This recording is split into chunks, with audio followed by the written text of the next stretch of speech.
I'll tell you what, Liberty gave Wake Forest probably everything they wanted and then some. What did you see in Winston-Salem that went right for the Flames? When they didn't turn the ball over, they actually moved the ball really well and were able to put up some points, especially in the second half once Caden Salter, the redshirt freshman quarterback making just his second career start, finally got settled in and finally started recognizing what Wake Forest was running and realizing not everything was happening around him. He just had to look and see it's basically what you prepared for, and yet you can make these reads. And I think once he got settled in, the offense got much better. The defense did a yeoman's work against that Wake Forest offense. And, I mean, we've seen Wake put up points in bunches over the years, and I know Tech fans and UVA fans are probably familiar with, how good that Wake Forest offense is. And Liberty was able to do similar to what Clemson has done in the past with them and that slow mesh they run in the RPO of just bringing that pressure and not allowing Hartman to be able to read the defense and pick it apart on that slow mesh. And I think that's something that Liberty can really take from that game, is that when you play at your potential, you can easily win games you're supposed to win, and you can play against teams that are superior than you. And I think that's something that Liberty will probably take from this game, that if you play with that intensity level, you're going to have a chance to win every game that's on the schedule. Yeah, I think at one point when people saw Liberty on the schedule, not necessarily in the past few years, but I think they saw it as, it's just Liberty. But now it's like, wow, it's Liberty. Talk about the transition that Hugh Freeze has done with that school. Yeah, I guess you can go back to 2018 in the first year at the FBS ranks with Turner Gill, and I think you saw Liberty on the schedule, and you go, and you would think from a Power 5 standpoint, this is going to be a win. That's why we're scheduling them, because we look at it as a win as a transitioning FBS program. And, that's what it was. Liberty did put a little bit of a scare in UVA in 2018 up at Scott Stadium.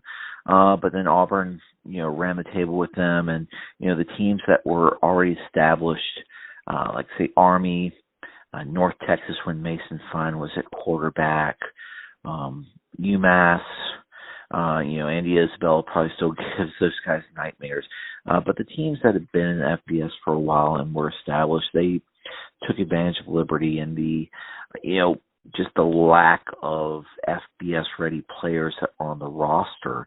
But I think now that you see Hugh Freeze in year 4 with the program, Liberty year 5 in the FBS ranks, you're starting to see the recruiting is starting to catch up to where it needs to be, and Liberty's able to put schemes together and athletes on the field that are making differences. And I think that's been the biggest jump from, say, fans who watched Liberty in 2018 and are seeing it now in 2022, is that the talent has improved, the schemes have improved, and that's allowing for Liberty to be in these games or win these games, like in 2020 when you go up to the Carrier Dome and beat Syracuse, go to Lane Stadium and beat Virginia Tech. And then the last 3 losses to ACC teams have been by 1 point in 2020 to NC State, 3 points last year at Syracuse, and then 1 point this past weekend against Wake Forest. So we're seeing that gap starting to close a little bit, and Liberty's making some hay where it needs to make it. Talk to me about what Coach Freeze said about the 2-point conversion call. It was the right one. It was the right call. It's something that they have been practicing the past 2 weeks. You practice it, you go over it twice on Thursdays, you walk through it on Fridays. It's essentially the Philly special, and it's actually it's a play Liberty fans will remember from 2018 under Gill's staff. They ran it against Troy, and with DJ Stubbs, it was always supposed to be a throwback to Buckshot Calvert, but Calvert was covered, and Stubbs, a former quarterback in high school, saw DJ Farrow running along the back of the end zone and found him on the second option. and C.J. Yarbrough had 1 year of high school quarterback experience at Tanner High School in Alabama back in all the way back in 2017.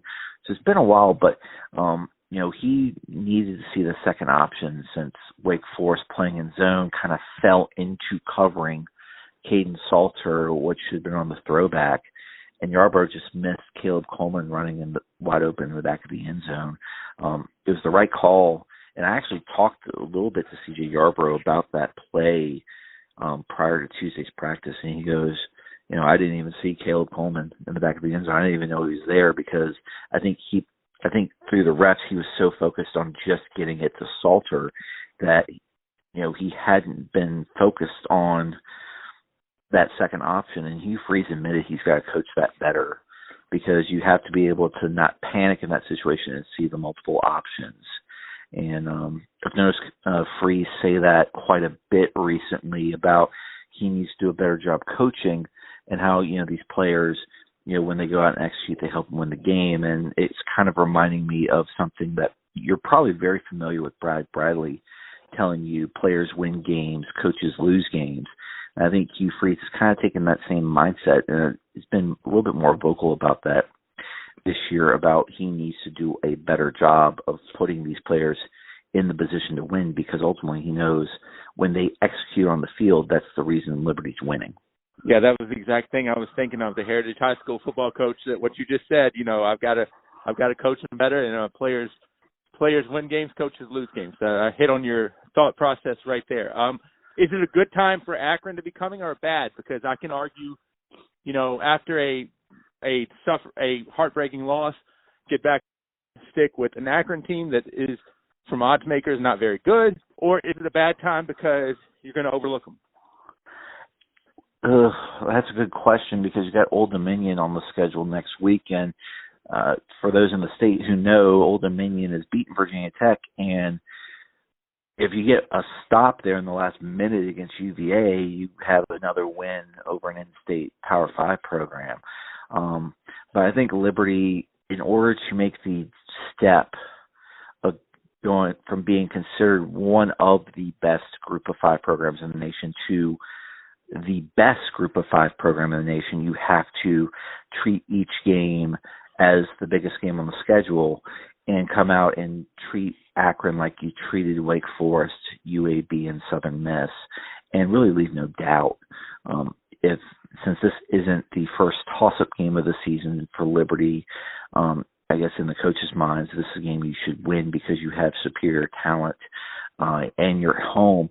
This is a game that Liberty's got to win by a wide margin, and I think that's something that they're probably preaching to them. Don't take these guys lightly. Go out there, win big, and then turn your attention to Old Dominion next week. So I think that's been the mindset this week. You have to treat Akron like they're an 8-point underdog, not a 28-point underdog, and go out there and beat them.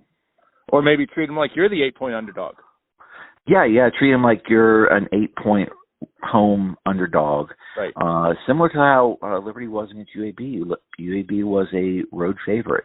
Right. And Liberty came out there, withstood the early punch, and should have won by multiple touchdowns. So I think from that perspective, maybe if you are Hugh Freeze, you go out there and say, hey, we're the underdog this week.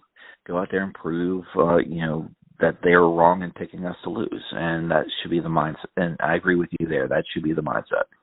Final thing. What did Liberty not do as well last week that they got to do better this week? Turnovers. This is the first time this year they lost the turnover battle. 3 interceptions, all in the first half, and then a fumble early in the fourth quarter that actually gave Wake the lead, and what began the exchange there late of Wake takes the lead, Liberty comes back, ties it, Wake takes the lead, Liberty comes back, and gets it within 1 before the 2-point conversion. You got to take care of the football. The defense this year has already forced as many takeaways through 3 games as it did all of the last season. That's 11 takeaways through 3 weeks. But the ironic thing in there is Liberty's only +3 in the turnover margin. You got to clean that up. And then if you do get turnovers, Liberty's got to score off those. Liberty only has 13 points off 11 turnovers this season. That's not going to get done. You got to capitalize off that. And Liberty only got 3 points off Wake turnovers. They had, 2 interceptions off Hartman, the first ones he's thrown this year, only capitalized for 3 points.